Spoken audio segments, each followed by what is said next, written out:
prácticamente que duraron muy poco tiempo, y los que existen hoy dice que existen como alianzas humanas, ¿verdad? Que el reino del norte se junta con el reino del sur, Europa del este con el oeste, y están como pegados, como decimos, entre el barro y el metal. No están fuertes como antes. Antes era una sola fuerza. Ahora están prácticamente, estos imperios no están tan fuertes. Pero en el último tiempo, en los tiempos del fin, que es en lo que estamos viviendo, dice que todo el mundo se juntará para apoyar a ese hombre el cual va a prometer paz. Por eso dice la Biblia, cuando digan paz y seguridad, entonces vendrá destrucción repentina. Por lo tanto, decimos nosotros, ¿cómo nosotros vamos a dejarnos engañar por un falso líder o por un dictador que venga a decirnos, a ofrecernos el cielo y la tierra? Miren, hermanos, el ser humano es tan complejo que Adolfo Hitler dominó toda la Alemania. Acuérdense bien, alemanes no eran ningunos tontos, era gente muy inteligente, y los manipuló para llevarlos a la guerra, y los llevó a una segunda guerra mundial, lo cual devastó toda Europa. Alemania quedó dividida en dos. Él le dijo que él era el líder, él era el Mesías, que iba a reinar por 1000 años. Les prometo, dijo, un imperio de 1000 años. Hermano, lo cual fue una vil mentira. Y él dice, deben 10 años. Y ustedes si en 10 años no van a conocer Alemania. Y sí, no se equivocó. En 10 años nadie conocía la Alemania que él recibió, porque terminó devastada completamente. Entonces nos damos cuenta que en la Segunda Guerra Mundial murieron nada más que 60 millones de gente. Puede imaginar, 60 millones de personas murieron en la Segunda Guerra Mundial. Atacaron en todos los frentes. Japón atacó China, atacó Filipinas, atacó Tailandia, todo lo que son los archipiélagos vecinos, el norte de Australia, y se extendió por todo lo que era el Pacífico. Estados Unidos tuvo que pelear y utilizar 2 bombas atómicas, una en Hiroshima y otra en Nagasaki. En la primera, Hiroshima, murieron más de 100,000 personas. Hermano, esto sucedió, fíjense bien, en un solo siglo. En el 1914 empezó la Primera Guerra Mundial, que terminó en 1918. En 1939 empezó la Segunda Guerra Mundial y terminó en 1945. Entonces nos damos cuenta que en esos 2 periodos murieron, fíjense bien, ni más ni menos que 70 millones de personas en un solo siglo. ¿Qué va a pasar en ese día? Dice que en ese día va a ser algo tan horrendo que la muerte, la sangre de los muertos va a llegar hasta el pecho de los caballos. Entonces estamos ahí, dice, la caída de Babilonia. Esos grandes imperios que se consideraban indestructibles cayeron en un solo día, dice la Escritura aquí. Dios no necesita mucho tiempo, ¿no? Dios necesita un solo día, con un solo meteorito que le caiga a la tierra, que lleva una potencia de unas 20 ojivas nucleares, es suficiente para cambiar el eje de la Tierra. Un terremoto de 8.5 grados mueve el eje de la Tierra a 5 grados. ¿Y eso qué es lo que ha venido a afectar? Afecta el clima, afecta los niveles del mar, afecta a las pestes, afecta un montón de cosas. Otro terremoto de 9.2 cambió otros 3 grados de inclinación hacia la Tierra. La Tierra cambia y se configura y cambia el clima. Es por eso que tenemos esos calores insoportables, y esto va a ir en aumento. Dice la Biblia que los principios de dolores es como la mujer cuando está encinta, como cuando está esperando a su bebé. Dice que empiezan las contracciones cada vez más intenso y cada vez más frecuente. La mujer dice, empiezan las contracciones, y dice, todavía no, voy a lavar la ropa y voy a dejar la ropa lavada, voy a dejar comida para los niños, porque las contracciones vienen cada 20 minutos, pero van aumentando, y conforme se acerca el alumbramiento del bebé, las contracciones son cada 10 minutos. Entonces quiere decir que el alumbramiento ya está cerca. Por eso lo compara la Biblia, que el final de los tiempos será como la mujer que espera en un bebé, una mujer encinta, porque sus dolores van en aumento y cada momento son más intensos. Por lo tanto, nos damos cuenta que no hay nadie que pueda reparar la tierra, solamente Dios. La tierra está completamente devastada, ¿y quién la ha terminado? El hombre mismo, con su tecnología, con sus guerras, con sus plagas y tanta cosa. Pero bueno, vamos a la Biblia y ahí nos vamos a dar cuenta, ¿verdad? Vamos a buscar ahí el capítulo 18, está ahí en la Biblia, y el verso 5. Vamos a ir versículo por versículo. Voy a usar un poco una ayuda que tengo por acá.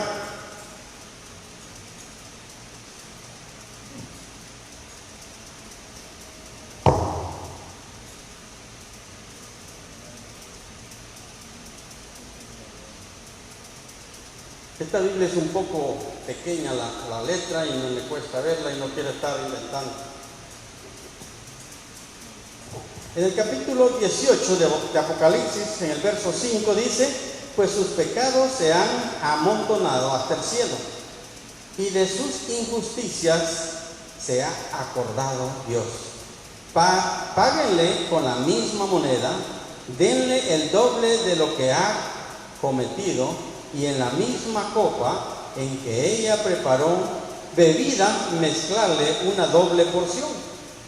En la medida en que ella se embriagó a la vanagloria y al arrogante lujo, denle tormento y aflicciones, porque en su corazón se jacta: estoy sentada como reina, no soy viuda, ni sufriré jamás. Por eso en un solo día le sobrevendrán sus plagas, pestilencias, aflicción y hambre. Será consumida por el fuego, porque poderoso es el Señor Dios que la juzgará. Vemos ahí hasta el versículo 8, está el relato de lo que va a acontecer. Acuérdense que esta ciudad se jacta que no ha sido destruida en guerras como Alemania. Alemania fue devastada completamente. Ahora Alemania nadie la conoce, cómo fue transformada, quién le ayudó, todos los que estaban involucrados en la guerra. ¿Qué es lo que pasa, hermano, en la guerra? Cuando entran las potencias a guerrear, lo que andan buscando es el botín, la ganancia. Por ejemplo, entra Inglaterra, Francia, Estados Unidos, Japón, Canadá, Nueva Zelanda, Australia, las potencias más fuertes militarmente hablando. Cuando termina una guerra, se parten el pastel. Esto te toca a ti, esto me toca a mí, esto le toca a fulano, y cada quien se reparte. ¿Cómo quedó El Salvador después de la guerra? Cada quien se lo repartió. Aquí vinieron los franceses a invertir, aquí vino Canadá a invertir, aquí vino los Estados Unidos a invertir, a sacar ganancia de la pobreza misma. Imagínense que ahora no hay uno, hasta los niños tienen un aparatito de esto.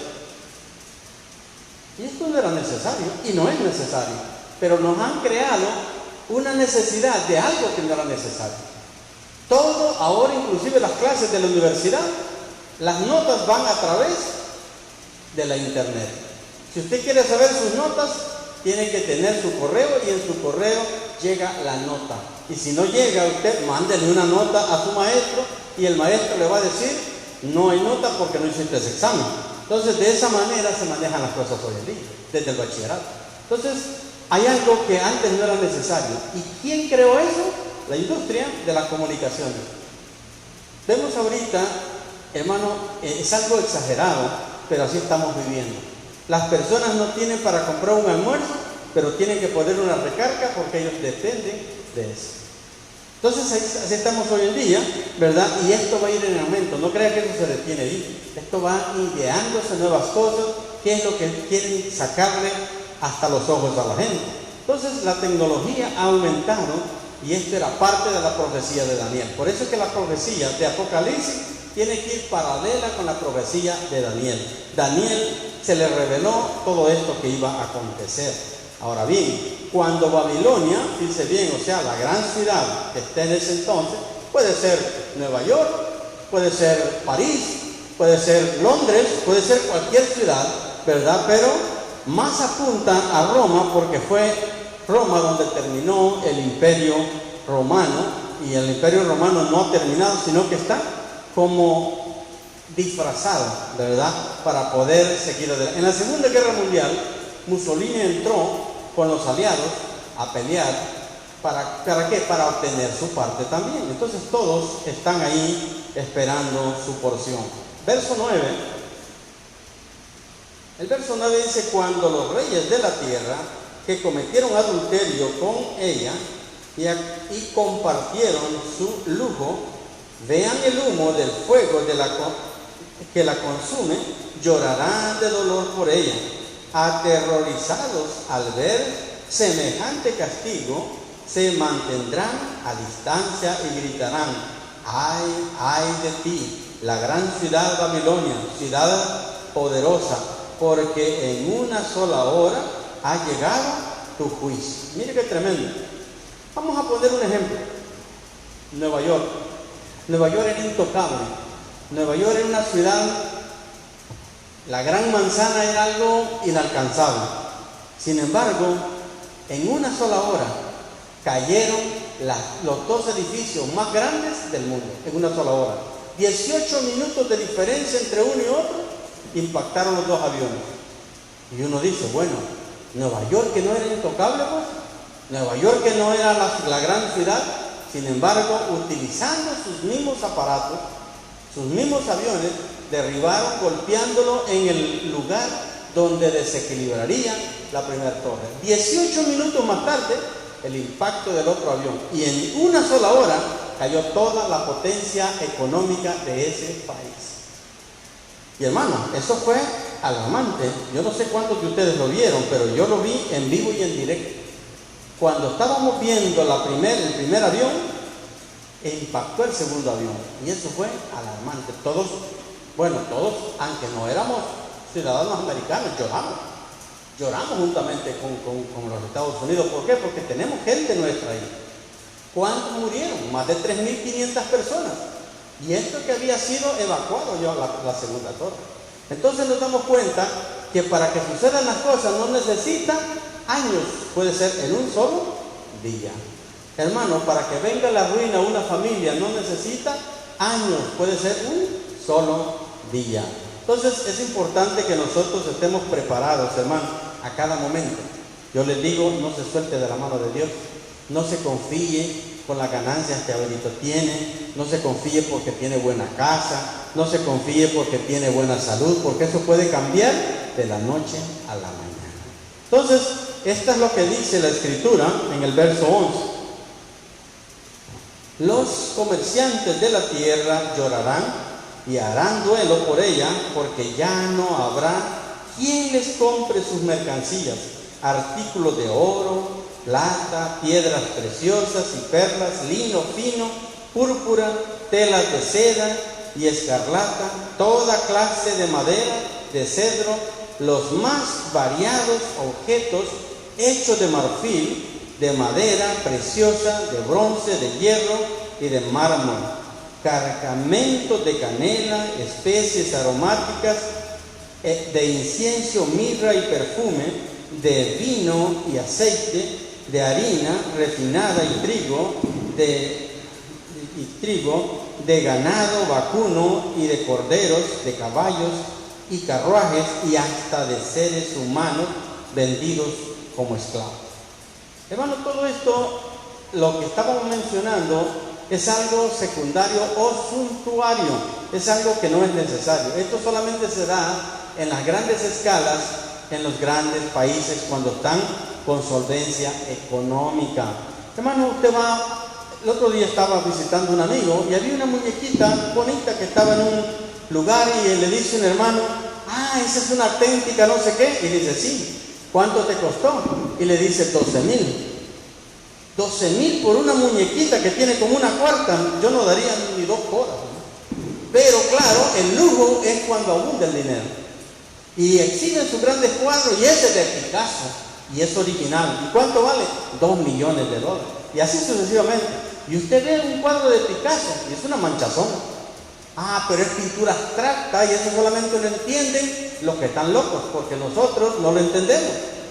Usted ve que hay manchazón y usted dice, wow, y esa cuestión, ¿cuánto vale? $60 millones. Eso es lo que dice la Escritura. Gente que gasta en cosas que no son necesarias.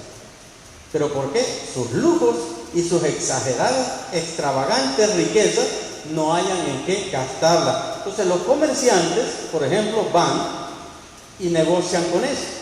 Seda, ¿de dónde venía la seda? De la China. Antes no es lo mismo que ahora, la cuestión era más difícil, la seda venía de la China, allá la trabajaban. La púrpura, ¿por qué era tan cara la púrpura? La púrpura era cara porque la sacaban del caracol de mar, dice bien, gota a gota, así la sacaban, gota a gota del caracol de mar, para poder llegar a tener 1 litro de ese líquido, hermano, eso costaba. Entonces por eso era tan cara que solamente los reyes y los ricos la podían comprar. Nadie se podía vestir de púrpura, solamente la realeza. Entonces era tan caro porque de esa manera se extraía. Ahora bien, hoy hay un café. Ese café es tan caro que una taza de café te está costando $40. ¿Por qué? Porque ese café es un café especial. Se lo come un gato y lo defeca. Y andan detrás recogiendo lo que ha defecado el gato. Por eso es caro, porque lo cocinan en la panza del gato. Sacan el café, lo preparan, lo procesan, y el que es catador lo prueba que ha pasado por el intestino del gato. Yo ni que me pague, no me tomo una taza de ese café. Pero la gente que, no hay que hacer, porque ese café es de lo más exquisito para ellos. ¿Por qué? Porque según son de la alta sociedad. Una tacita de café, $40. No, hombre, yo $40 gasto el café para todo el año, ¿verdad? Pero entonces nos damos cuenta que esos son los productos suntuarios que las grandes potencias tienen, ¿verdad?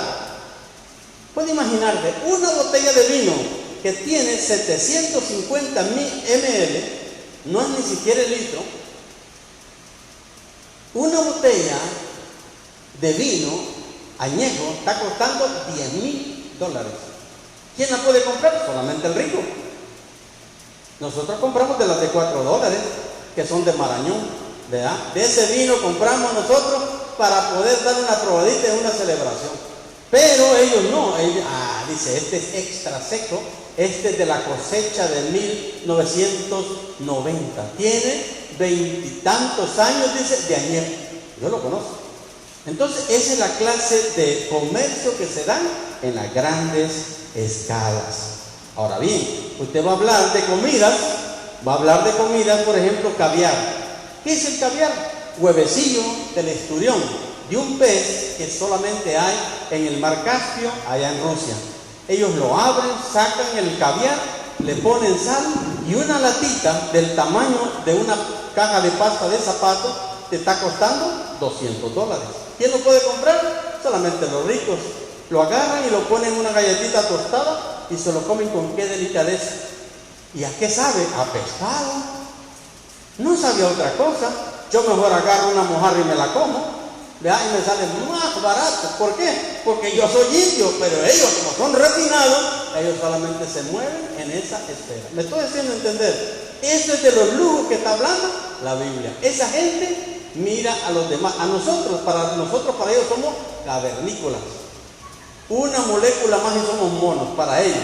Vean, porque ellos son de la alta sociedad. Nosotros somos retrasados mentales.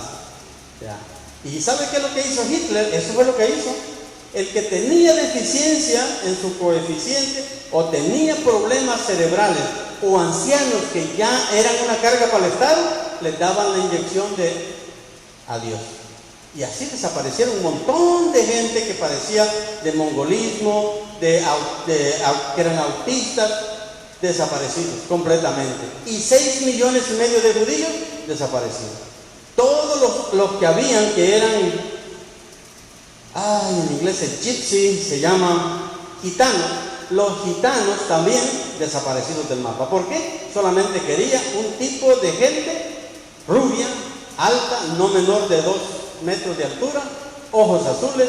Esa era la única raza que iba a existir. Gracias a Dios que Dios permitió que los aliados llegaran e intervinieran en la guerra. De lo contrario, nadie se hubiera dado cuenta de lo que estaba pasando. ¿Y eso solamente existió? No. Hoy en día hay mucha gente que también piensa lo mismo que Hitler. Y la gente escuchó a Hitler, ¿verdad? Pueden escuchar a cualquiera hoy en día que se hace pasar por Jesús. Dice, yo soy Jesús, y empieza a hacer un par de milagros, ya le creen. Entonces dice la Escritura en el verso 14.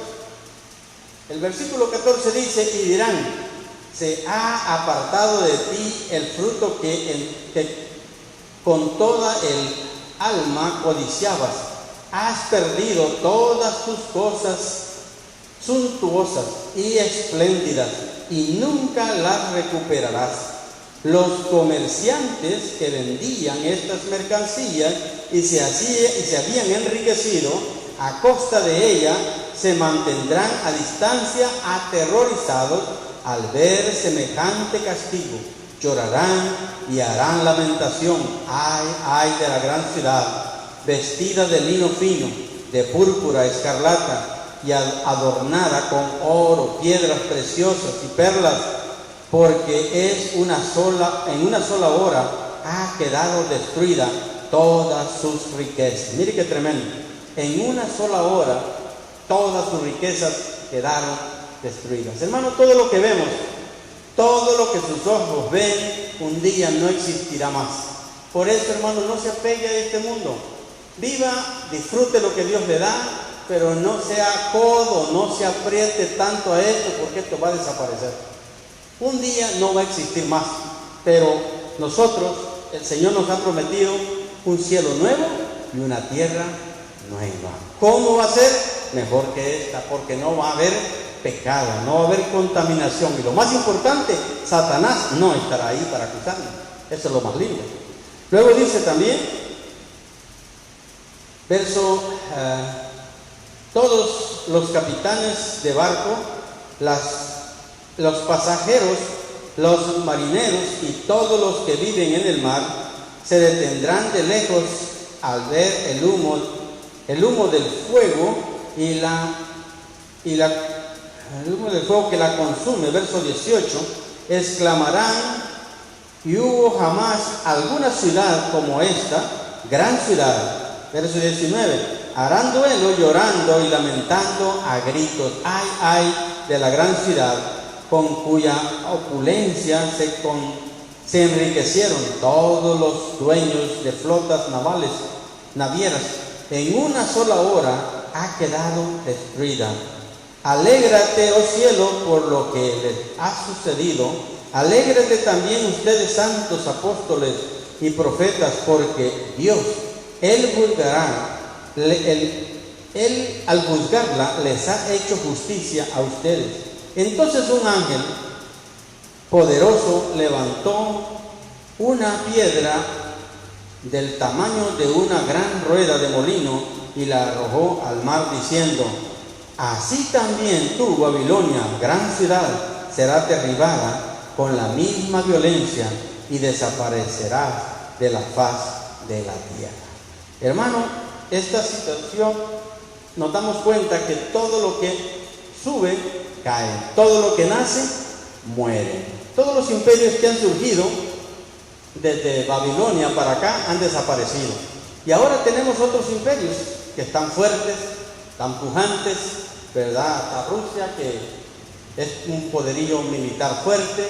Tenemos a Inglaterra, que era una potencia tremenda, también lo sigue siendo.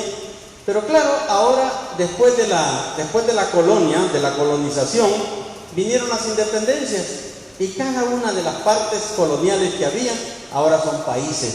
Ellos se han quedado a la expectativa. Inglaterra está ahí, Alemania está ahí, Francia también, Rusia y los Estados Unidos y los demás países aliados. Usted sabe que dice, hoy tenemos la reunión de los G8. ¿Y qué quiere decir la G8? El gobierno de los 8 países más importantes e industriales del planeta. ¿A dónde se reúnen? En Canadá. Y se van a reunir a un lugar que se llama Banff, en medio de las montañas rocosas. Llegan a la ciudad de Calgary en avión y de allí los transportas en helicóptero a un lugar donde nadie tiene acceso. ¿Por qué? Porque hay un gran cinturón de seguridad en donde ellos están discutiendo los destinos del mundo entero. Fíjense bien, no de una nación, del mundo entero. A eso se le llama un nuevo orden mundial. Y el nuevo orden mundial consiste en que antes usted podía guardar su semilla para sembrar el siguiente año. Ahora usted no puede hacer eso porque eso es un delito. Usted tiene que tener semilla certificada cada año. Si no se la regala el gobierno, usted tiene que comprarla, pero no puede usar de una cosecha anterior porque no le sirve por más abono que le ponga. Ya viene todo manipulado. Y el 97% de lo que comemos está manipulado. Todo. Los huevos, las gallinas ponen sin necesidad de gallo, hermano. Usted va a una granja y usted va a ver un montón de gallinas. ¿Dónde están los gallos? No existen. Porque en la comida y en todo van las hormonas y la gallina está cada momento poniendo huevos. Y ahí las tienen recogidas todas. Hermano, no hay ni espacio para las pobres, por el trabajo de ellas es poner huevos. No hay gallos. Ahora se han dado la tarea que la mujer puede concebir sin necesidad de un hombre. ¿Eso qué es? Manipulación. La inseminación artificial. Tienen el montón de vacas. ¿Dónde están los toros? No hay. Porque el semen viene a través de una jeringa, se le inyectan a la vaca y la vaca queda preñada, no necesita toro. Eso se llama manipulación. Y estamos, hermanos, manipulados hasta en la iglesia misma. Lo que estaba diciendo el hermano Johnny hoy temprano es cierto. Gente que manipula a la gente para sacarle el pisto. Si solamente le falta ponerlo boca abajo y sacarle la cartera. Hermano, es horroroso lo que hay hoy en día. Si usted no diezma, se va al infierno. ¿A dónde está eso en la Biblia? Eso no existe. Manipulación. Si usted da un centavo, Dios le da dos. ¿A dónde está? Eso no lo dice. Cada uno dé como propuso en su corazón, no con tristeza ni por necesidad, porque Dios ama a ¿quién? Al dador alegre. Si te da alegría, ofrenda. Si no te da alegría, no ofrendes, hermano. Entonces nos damos cuenta que todos los grandes imperios, fíjense bien, religiosos que existen hoy en día, la mayoría de ellos no son cristianos. Los pastores, cuando termina la predicación, no preguntan cuántas almas se convirtieron, cuántos se reconciliaron, cuántos tuvimos de asistencia. ¿Sabes qué es lo que preguntan? ¿Cuánto cayó de ofrenda? Eso es lo que les interesa, es dinero. Andan en sus últimos carros con negocios personales que debían de ser de la iglesia, son de ellos. Pero como son los grandes pastores, escriben unos libros, hermano, que sueño de leer esos libros, pero son empresas de ellos. La ganancia va para sus bolsillos, no va para la iglesia. ¿Y a dónde lo venden? En la iglesia. Cassette, memorias, tanta cosa que venden, hermano, es un negocio. La iglesia se ha corrompido también. Tengamos cuidado, hermano. Usted, como dijo el Señor a la mujer samaritana, los judíos dicen que hay que adorar en Jerusalén, pero nuestros padres dicen que podemos adorar aquí. ¿A dónde tenemos que adorar? Jesús le dijo, mujer, la hora viene, y ahora es cuando los verdaderos adoradores adorarán al Padre en espíritu y en verdad. Usted puede estar en su casa adorando al Señor, no necesita ir a otra parte. ¿Por qué venimos a la iglesia? Porque necesitamos tener ese intercambio, crecer en nuestras relaciones interpersonales, apoyarnos los unos a los otros. Pero si un día usted está privado de libertad, no se retire de Dios, no se suelte de la mano de Dios, porque allí está Él con usted. Entonces es importante que veamos esto hasta en la iglesia misma hoy en día. ¿Qué dijo el apóstol Pablo? Temo que cuando mi partida suceda, ustedes van a ser usados como mercancía. Y eso es lo que está pasando hoy en día. Ay, hermano, llega un cantante, o ya no le llaman cantante, le llaman salmista. Llega el salmista fulano de tal, y que con sus alabanzas toca el cielo. Pero cuando se va, lleva el montón de ofrendas, ha vendido el montón de CD, se va a disfrutar su dinero. Se ha hecho una profesión. Todo es dinero. Yo no cobro, hermano, pero usted sabe, hay que pagar el pasaje. Yo quiero un hotel 5 estrellas y una ofrenda con mucho cariño. Entonces nos damos cuenta que eso se llama manipulación. Esta iglesia, si quisiera traer a Jesús Adrián Romero, no puede. ¿Por qué? Porque no tenemos solvencia económica. Entonces, me estoy haciendo entender. O sea, eso es lo que está pasando hoy en día. No nos engañemos. Que no nos den sopa de pito, como decía el hermano. Pero bueno, vamos a seguir en el verso 22. Jamás volverá a oírse en ti la música de los cantores y de arpas, flautas, trompetas. Jamás volverá a hallarse en ti ningún pipo de artesano. Jamás volverá a oírse en ti el ruido de la rueda de molino. Jamás volverá a brillar en ti la luz de ninguna lámpara. Jamás volverá a sentirse en ti el regocijo de las nupcias, porque tus comerciantes eran los magnates del mundo, porque con tus hechicerías engañaste a todas las naciones, porque en ti se halló sangre de profetas y de santos y de todos los que han sido asesinados en la tierra.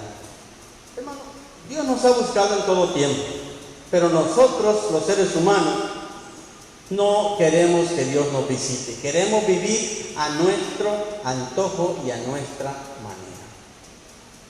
Cuando llegó el momento de hacer el juicio, estaba Jesús y había un hombre malo que estaba preso que se llamaba Barrabás.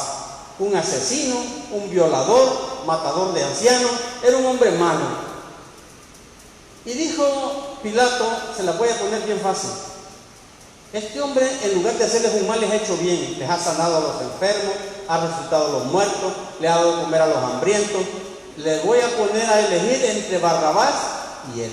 Y les dice: en la Pascua siempre se libera un hombre, y quiero liberarles uno. Aquí tengo a Jesús, el rey de los judíos, y aquí tengo a Barrabás. Es un asesino, es un violador, es un estafador, de todo. ¿A quién quieren que le suelte? ¿Y sabe qué gritaron todos?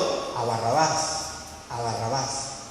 Él se quedó sorprendido, no siendo cristiano, se quedó sorprendido de ver la torpeza de esa gente de elegir a un malvado y condenar al santo que les había hecho tanto bien. Él dijo: tráigame agua, porque yo soy inocente de la sangre de este hombre. Yo no encuentro ningún pecado digno de muerte. Y se lavó las manos frente a ellos. ¿Y qué le dijeron? No te preocupes, que la sangre de él sea sobre nosotros y sobre nuestros hijos para siempre. Y hasta la fecha lo están pagando. Hasta la fecha lo están pagando los judíos. ¿Por qué? Porque ellos clamaron su mismo juicio. 6,5 millones de judíos mató Hitler. ¿Cuántos mataron los zares? ¿Cuántos han muerto? Y siguen todavía los palestinos mandándoles misiles. Están ahí por misericordia de Dios, porque Dios tiene un plan con ellos. Pero que siguen sufriendo, siguen sufriendo. Hermanos, esa gente duerme con el fusil de cabecera. No hay un solo israelita que no sea soldado. Todos son soldados, porque ahí es obligatorio. Mujeres y hombres cumplieron ya su edad, al cuartel. Ellos están obligados a cuidar la ciudad, a cuidar la gente. Ahora bien, ¿quién clamó esa desgracia? Ellos mismos. Cuando usted le dice a su hija: hija, yo te amo, te mando a estudiar a colegios privados, para que tú hagas algo, corones una carrera, no andes de novia, esto no es tu tiempo todavía, prepárate.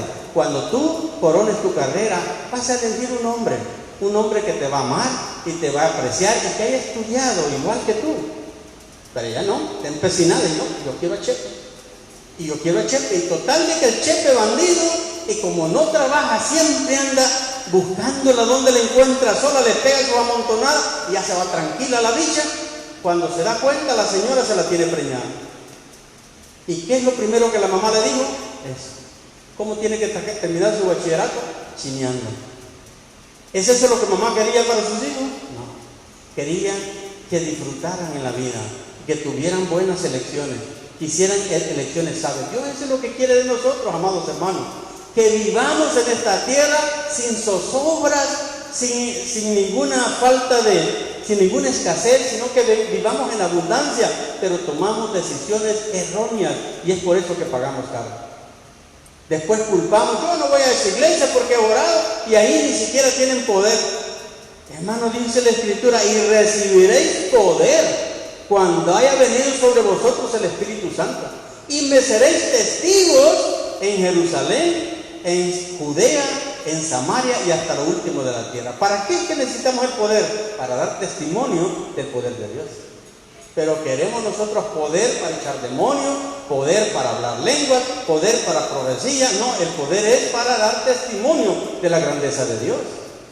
Eso es el poder que necesitamos, una autoridad en la cual nosotros no tengamos de qué avergonzarnos.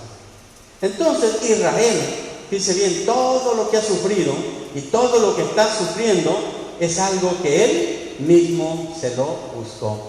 Nosotros oramos por Israel, pero sabemos, y la Biblia dice, que una tercera parte de la ciudad, sus mujeres serán violadas, los niños serán estrellados en las esquinas de las casas, las mujeres embarazadas serán partidas por mitad. Eso lo dice la Escritura. Y por más que oremos, lo que Dios dijo va a pasar. ¿Qué pasó en Alemania? Cuando entraron los soviéticos, violaron 2 millones de mujeres alemanas. 2 millones de mujeres. Y no pasó un hombre por ellos, pasó todo el batallón. ¿Y qué dijo el jefe de los rusos? Estos hombres están peleando y están muriendo, por lo menos que se diviertan con las alemanas. ¿Les impidió que las violaran? No, les dio licencia para que violaran a las mujeres. Es por eso que esas mujeres quedaron traumadas después de la guerra. No, es algo desastroso. Una guerra es espantosa. ¿Y qué es lo que va a tener Israel? Una guerra que una tercera parte de la ciudad va a morir. Una tercera parte de la ciudad. O sea que de 100, 33 van a morir. De 1.330.000 van a morir. Y eso no lo digo yo, lo dice la Escritura. Y cuando aparezca el Señor en gloria, entonces verán que es el mismo que ellos crucificaron. Entonces van a creer en el Mesías. Ahorita, para ellos, no existe ni ha venido. El que vino es un impostor, siendo judío. Por eso dice la Escritura en Juan capítulo 1, versículo 11. A los suyos vino y los suyos no le recibieron. Mas a todos a los que le recibieron, a los que creen en su nombre, se les ha dado poder, autoridad de ser llamados hijos de Dios. Hermano, no nos dejemos engañar. Hay muchos falsos profetas. Y alguien me dice, hermano, ¿usted no cree en la profecía? ¿Cómo no? Yo creo en la profecía bíblica. Entonces, ¿no creen los profetas? Sí, creo que son falsos profetas. Porque si no predican esta palabra, no es profecía. La palabra de Dios está aquí y la profecía. Dice, los profetas y la profecía profetizaron hasta Juan. Por eso tenemos aquí el Apocalipsis de Juan. No hay más. Esto es lo que el Señor nos ha dicho que va a suceder y todo lo demás es extra, eso no tiene que creer. Pero si la Biblia lo dice, hay que creer. Entonces vendrá un momento en el cual, fíjense bien, esto va a terminar. Luego en el capítulo 19 ya vamos a entrar en otro tema y ahí viene lo que es ya prácticamente cuando Jesucristo aparece en gloria. ¿Verdad? Eso lo vamos a ver el próximo miércoles, si el Señor no ha venido, para poder entrar ya en materia. Con esto terminamos el capítulo 18, que es prácticamente la caída de Babilonia. Babilonia en sí como ciudad no existe. Ese es un nombre que se le da, como le digo, la mayoría de los estudiosos dicen que es Roma, otros dicen que es ¿cómo se llama? Londres, otros dicen que es París, pero cuando se habla de que los mercaderes, los marineros ven de lejos, lo que más se asemeja es Roma, porque es la que está más cerca del Mediterráneo. Cuando vean lo destruido, cuando vean lo que se ha acabado, entonces dice, lamentarán en aquel gran día. Pero bueno, hermanos, espero que cada uno de ustedes no se deje engañar ni manipular. Una cosa es dirección y otra cosa muy diferente es manipulación. Así que puestos en pie, vamos a orar para quedar despedidos y nos vemos el viernes, Dios mediante, a las 5 de la tarde. Poderoso Dios y Padre, te damos gracias, Dios del cielo, Gracias, Señor, por estas revelaciones que tú nos has dejado para que podamos confiar en que tú tienes cuidado de cada uno de tus hijos y que no pasas por alto ningún detalle. Gracias te damos, Señor, porque todo está bajo tu control. Sabemos que un día vendrás por nosotros y nos llevarás para poder así gozarnos contigo. Padre, ayuda a nuestros familiares, a nuestros amigos, para que ellos puedan también tener un encuentro personal contigo. Bendice a cada familia aquí representada, bendice sus hogares, sus trabajos, sus negocios, su escuela. Guárdales en el hueco de tu mano y que nunca falte tu bendición en sus vidas. En el poderoso nombre de Cristo mi Rey, te lo pedimos todo y te damos las gracias. Amén. Que Dios me los bendiga, amados hermanos. Gloria a Jesús, bendito es su nombre.